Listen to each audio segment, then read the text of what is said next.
Bismillahirrahmanirrahim. Assalamualaikum warahmatullahi wabarakatuh. Alhamdulillahi rabbil alamin. Assalatu wassalamu ala Rasulillah wa ala alihi wa sahbihi wa wala. Ikhwani fillah rahimani wa rahimakumullah barakallahu fikum. Alhamdulillah di kesempatan kali ini kita bisa bertemu kembali. Insyaallah kita akan melanjutkan belajar kita bersama, belajar yang agama Islam yang mulai ini.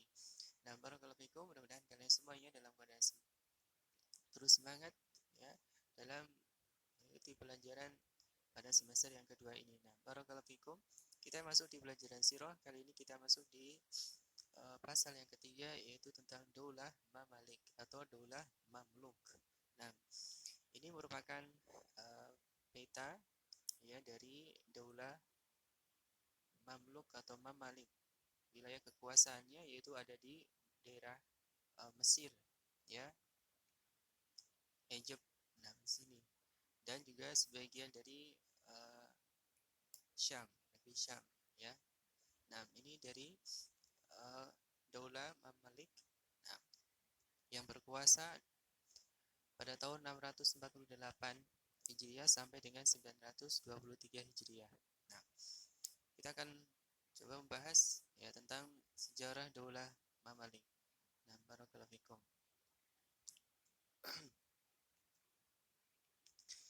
Yang pertama adalah asal-usul dan berdirinya daulah. Bahwasanya Mamalik adalah jamak dari mamluk ya, yang berarti budak.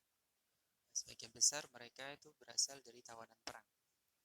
Dinasti Mamalik memang didirikan oleh para budak. Ya. Mereka pada mulanya adalah orang-orang yang ditawan oleh penguasa dinasti Ayyubiyah sebagai budak. Kemudian dididik dan jadikan tentara. Ya, mereka ditempatkan pada kelompok tersendiri yang terpisah dari masyarakat. Nah, berdirinya itu setelah terbunuhnya Raja Turahsyah, ini dari dinasti Ayyubiyah ya. Kemudian ya, menikahnya Syajaratud Dur, yaitu istri dari uh, Raja Saleh Najmuddin ya, dari dinasti Ayyubiyah, dengan Isahuddin Aibak, yaitu dari orang-orang Mamalik ya, sehingga dengan itu berdirilah daulah Mamalik dan uh, berakhirnya daulah Ayyubiyah. Nah,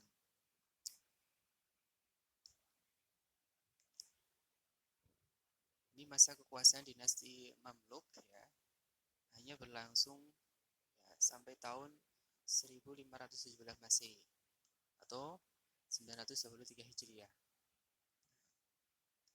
Ada dua periode ya. Yang pertama kekuasaan Mamluk Bahri ya.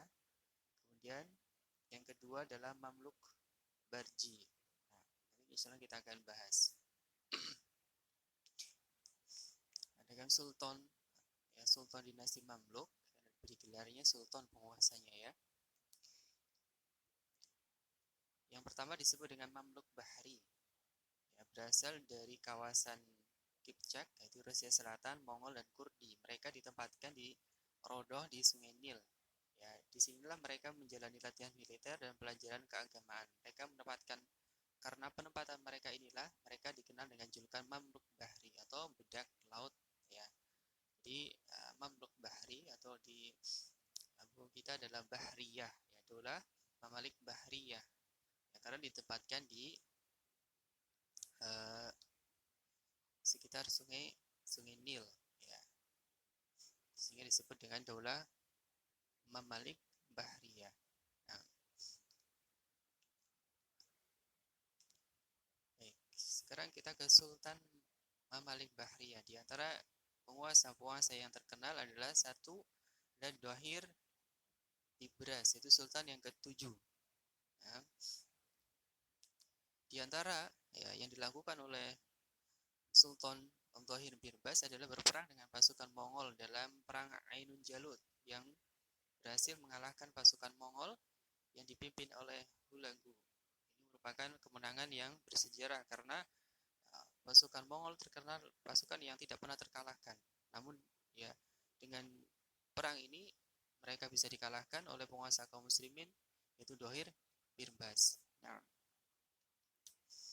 kemudian di antara yang dilakukan adalah memperkuat pasukan ya, dan sangat perhatian terhadap angkatan laut, ya. Kemudian mengembangkan atau membuat irigasi, ya, benteng-benteng, dan juga membuat masjid. Kemudian juga mendirikan sekolah dan sangat perhatian terhadap ilmu dan para ulama. Nah, ini yang dilakukan oleh Sultan yang ketujuh, yaitu Dohir Wirbas. Kemudian Sultan yang kedua yang terkenal adalah Sultan Qalawun. Itu Sultan yang ke Qalawun ini Sultan yang ketujuh, ya. Tadi Sultan Wirbas dan Sultan yang keempat. Nah, Sultan Qalawun, ya, melanjutkan dari apa yang telah dilakukan oleh Dohir Wirbas, ya, yaitu dengan memerangi pasukan Mongol dan juga pasukan Salib.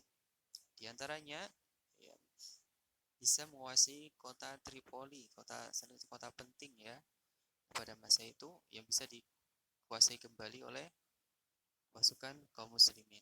Nah, ini adalah di antara sultan yang terkenal dari Daulah Mamalik Bahriyah. Kemudian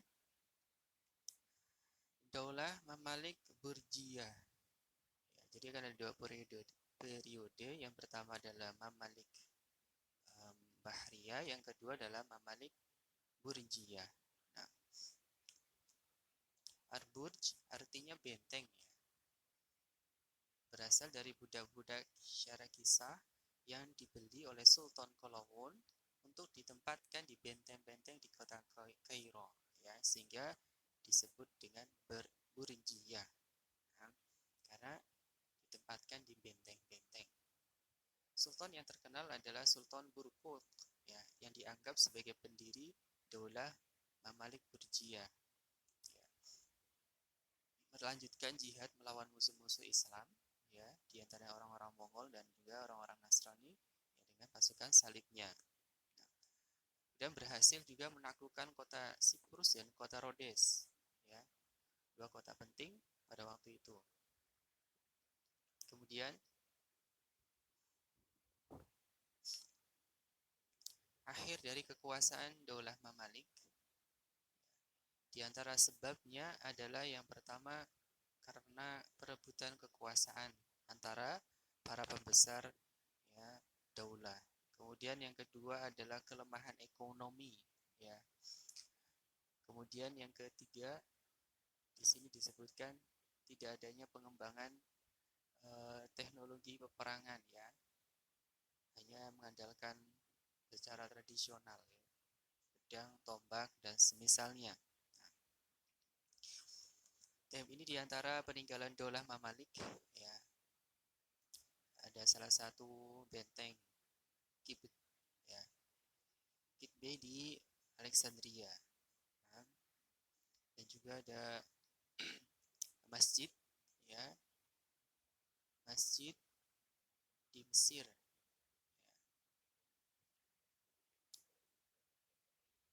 Masjid ini dibangun atas perintah dari Sultan Hasan bin An-Nasir Muhammad bin Qalawun, nah, yang dijadikan sekolah juga, ya, salah satu bangunan yang paling megah dan besar dan tinggi di kota Mesir. Nah, kemudian masa kemunduran Daulah Mamluk tadi sudah disebutkan adalah kelemahan ekonomi, yaitu defisit anggaran yang terjadi, ya, yang disebabkan karena mencetak uang terlalu banyak sehingga terjadi inflasi.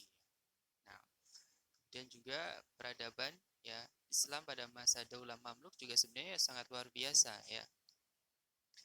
Mampu memukul mundur tentara Mongol, ya, yang akan menginvasi Kairo. Layanan pos melalui jalur darat, ya, pada era kekuasaan dinasti Mamluk juga sempat terhenti ketika pasukan tentara Salib memblokir rute pos. Ya, meski begitu penguasa dinasti Mamluk, ya, berganti, yaitu dengan menggunakan merpati pos, ya. Jadi mengirim surat dengan menggunakan burung merpati. Nah, kemudian juga dengan mengubah merpati pos yang bisa mengirim surat dari Kairo ke Baghdad dalam waktu 2 hari.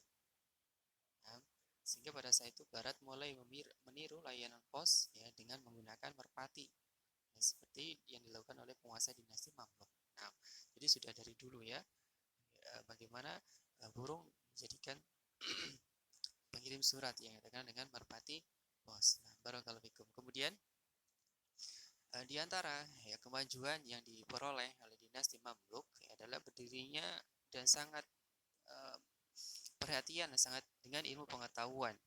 Ya, Mesir menjadi tempat pelajaran ilmuwan-ilmuwan asal Baghdad, ya, pelarian ya di sini dari ilmuwan-ilmuwan asal Baghdad dari serangan Mongol. Karena itu ilmu sangat berkembang di Mesir seperti sejarah, ya, astronomi, matematika dan ilmu agama. Dalam ilmu sejarah tercatat nama-nama besar seperti Ibnu Khalikan, ya, dan seterusnya, dan juga Ibnu Khaldun atau Khaldun. Kemudian di bidang astronomi dikenal dengan nama Nasir ad-Din at-Tusi, ya. Di bidang pengobatan Abu Hasan Ali An-Nafis.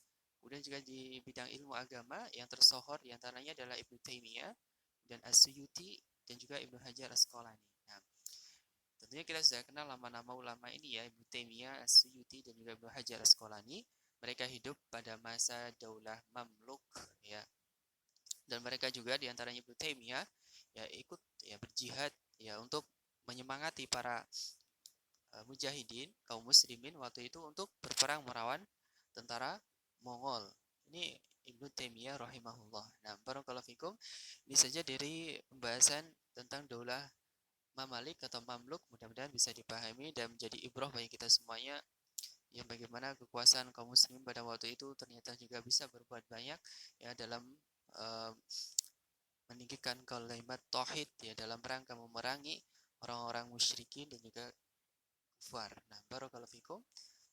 Barakallahu fikum. Subhanakallahumma bihamdika asyhadu an la ilaha illa anta astaghfiruka wa atubu ilaik. Assalamualaikum warahmatullahi wabarakatuh.